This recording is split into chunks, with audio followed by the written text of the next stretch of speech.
On television, a televangelist urges his viewers to send money so his church can continue preaching the word of the Lord.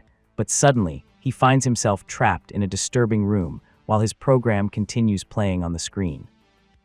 There he remembers how he once wished hell upon the sinners of the earth, and he begins shouting at whoever is judging him, proclaiming that he is innocent and that he was only spreading the word of God.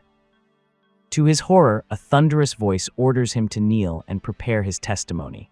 When he insists that he did nothing wrong, the program repeats the moment where he asks viewers for money for their salvation. The man turns off the television, defending himself by saying that he is not a sinner and that he only delivered the word of God. The voice calls him an abomination, yet he keeps insisting that everything he did was for God. Finally, the room begins to shake and the televangelist screams in terror. Elsewhere, while protesters gather outside the place where she works, a dancer named Angie makes a call from a phone booth to say she will take an extra shift. Suddenly, a religious protester named Sally bangs on the booth. Sally claims that Angie is poisoning the minds of the men in the town and insists that everyone should bring Jesus into their lives. Angie does not take her radical beliefs seriously, and Sally calls her a vile person, to which Angie responds with sarcasm. Angie enters the club and meets Ray, the owner. She asks for another extra shift that night, but Ray points out that the customers prefer women with a different body type. Then Angie questions why she takes so many shifts during the week, to which Angie replies with a joke. Ray eventually agrees, and Angie will dance until midnight. As she heads toward the booth, Ray advises her to smile more and be less aggressive, and Angie responds with a gesture of contempt. While Angie performs passionately for her customers, the protesters outside desperately beg the men to save themselves from sin. As time passes, the sky grows darker and red thunder begins to rumble. Angie becomes irritated because Ray is not bringing in more customers. Suddenly, someone pounds on the door from outside and Ray goes out to check. The protesters try to break in, but he holds them back with a crowbar. Then he looks up at the red sky, and a great beam of light drags him away. Angie notices that the place has gone silent, but she stays inside her booth.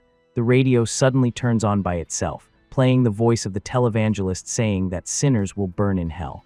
At first she finds it amusing, but the sound begins to distort and becomes terrifying. Sparks burst from the radio, and she hears a loud thud.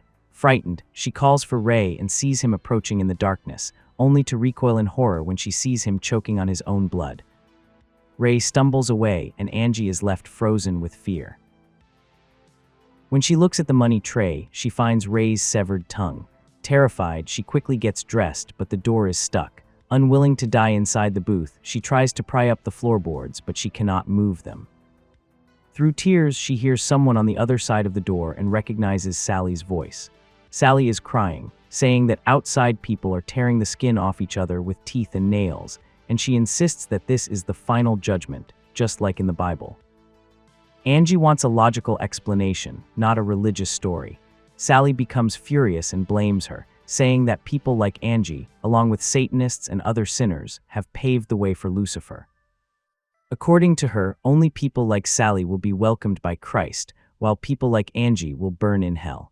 Angie brushes it off and says she only wants to get back to her man. Sally warns that the earth will be devoured by caverns filled with demons, and Angie remembers that the building used to be a speakeasy during Prohibition, with secret tunnels that could lead anywhere in the city. Hoping to escape, she asks Sally to help lift the floorboard in her booth, but Sally refuses. Angie manipulates her, making her believe that this will be her final act of salvation, and eventually Sally agrees to help. After several failed attempts to open the jammed door, Sally moves to the booth across the hall to think. While resting there, Angie notices the ventilation grate above and tells Sally to use a chair to climb up and pass into her booth through the duct.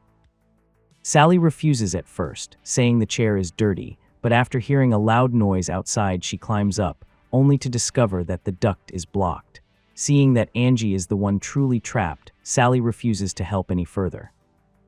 Angie explodes in anger, reproaching Sally and the protesters for dedicating themselves to ruining the lives of others while believing they are saving souls. She points out that her job is not what she once dreamed of, but she does not need to be shamed by someone who claims to save her soul, yet cannot even save her from dying. Furious, she throws the radio against the wall, easily punching a hole through it. Remembering how poorly Ray repaired the wall between the booths, Angie begins tearing her way through. Sally, still frightened, refuses to help, but Angie pleads with her, saying that even though they barely know each other, she begs her not to leave her to die there. At last, Sally agrees and starts breaking the wall from her side. They discover a wooden board blocking the way, and Sally remembers the crowbar at the entrance. Angie tells her to go get it. As Sally walks past Ray's body to retrieve it, his eyes suddenly open as she passes by. Sally grabs the crowbar while screams echo outside. When she turns around, she sees Ray revived, now with an enormous tongue. Sally freezes in terror, and Angie distracts him by seducing him, giving Sally the chance to strike him brutally with the crowbar until he is dead. Horrified by what she has done, Sally tells Angie she cannot go on, but Angie urges her to take a deep breath and pull the crowbar back out of Ray's skull. When Sally returns to the booth, Angie finds her shaken and traumatized, and with compassion asks for the crowbar so she can continue the work. They manage to open a small gap, but Sally becomes stuck. Suddenly, they hear strange noises, and a creature resembling a slug coils around Sally's body and waist.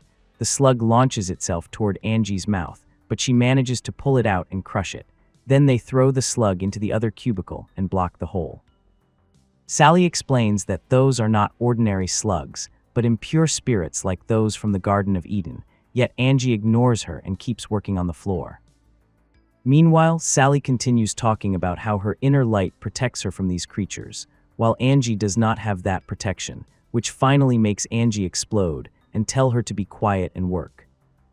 As they tear up the floorboards, Sally confesses that she began the protests hoping to help someone, but now she realizes that shouting is easier than truly talking. Angie advises her that instead of telling everyone how to live, she should focus on her own life. At last, they break through the boards, only to discover another layer of flooring underneath. Suddenly, they hear a deafening sound, and Sally says it is the first horn of Judgment Day, confirming the truth of her beliefs. She mocks Angie for not believing in hell and begins ranting about her and her man, but Angie strikes her in the groin to shut her up, snapping her back to reality and telling her to get back to work. They start digging again, but then they hear heavy footsteps before the lights suddenly go out. A voice calls Angie by name, and she thinks it is her nephew David. The voice asks her to come closer to the window, but when she shines a flashlight toward it, she sees a demon and screams, while Sally quickly closes the curtains. At that moment, the second horn sounds. Sally explains that the demon is called Ashmedai, the demon prince of lust, also known as Asmodeus, a creature of judgment. Angie pretends not to be afraid and tells her they should keep working. Eventually, they manage to break through the floorboards, but as Sally tries to pass through, a violent crash shatters the window. She manages to enter the tunnel, followed by Angie just before Asmodeus can grab her. Feeling bold, Angie gives the demon the middle finger, frustrating Sally. Then they hear the third horn, signaling that the water is being poisoned, so they must continue through the tunnels. Sally notices Angie's bleeding arm and tears a piece from her skirt to bandage it. As they move through the tunnels, Sally asks about David, and Angie reveals that he is her man, her 12-year-old nephew, whom she had to raise because her brother was imprisoned and his mother became addicted to drugs. David gives her purpose and keeps her life from feeling completely empty. Sally apologizes for everything and admits that Angie at least truly lived her life, while she herself let her slip away. Angie comforts her and advises her never to lose herself, not even for God, which brings Sally to tears. Angie tells her to wipe her eyes because they have a more urgent problem. Ahead of them, the tunnel splits in two, and they do not know which path leads to the city. The first tunnel glows red, so they run through the other. Afraid that Asmodeus may be chasing them, they keep running for their lives. Exhausted, Sally stops and accepts defeat, but Angie remains determined. Then Sally discovers lamps hidden inside a hole in the wall. Angie finds a piece of paper tucked inside, gives one lamp to Sally, and takes the map, deciding they should follow it. They soon arrive again at a fork in the tunnel. Angie suggests taking the right path to reach the river, while Sally believes the left one leads to St. Augustine Church.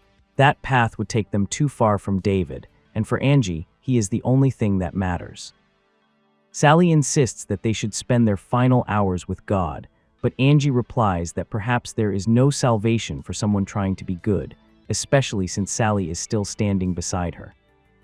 Sally warns that the river may already be poisoned and that David could already be dead, yet Angie refuses to accept that and decides to follow her own path.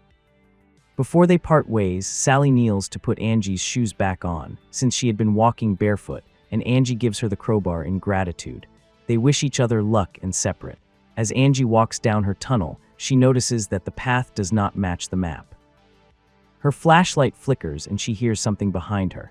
Looking down, she discovers snakes covering the ground and screams, realizing that Sally must also be in danger. Sally prays as she walks through her tunnel. Suddenly she hears a loud crash and a voice saying, "Do not judge and you will not be judged."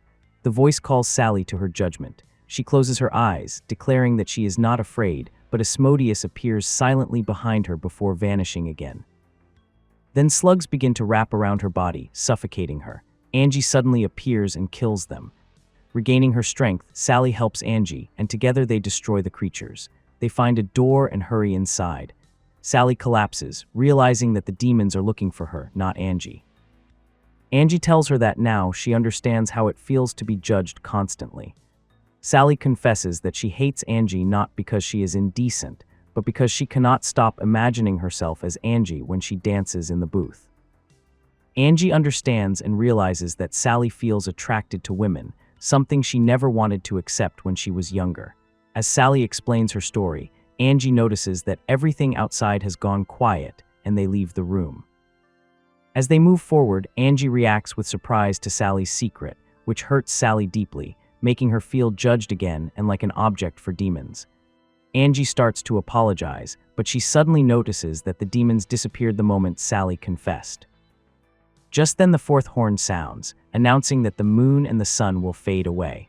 Sally warns that the next horn will bring plagues carried by angels. David's voice echoes through the tunnels, but Angie refuses to be fooled.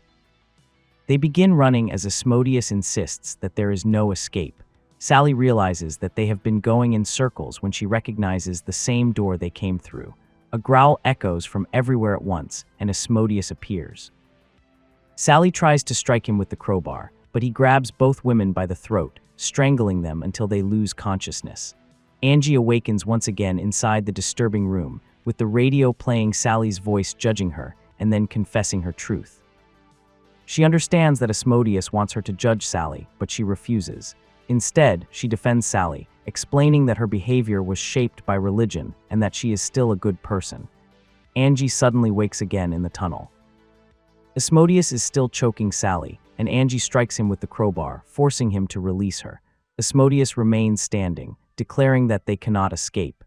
Angie is not intimidated because she has been judged and oppressed by men her entire life.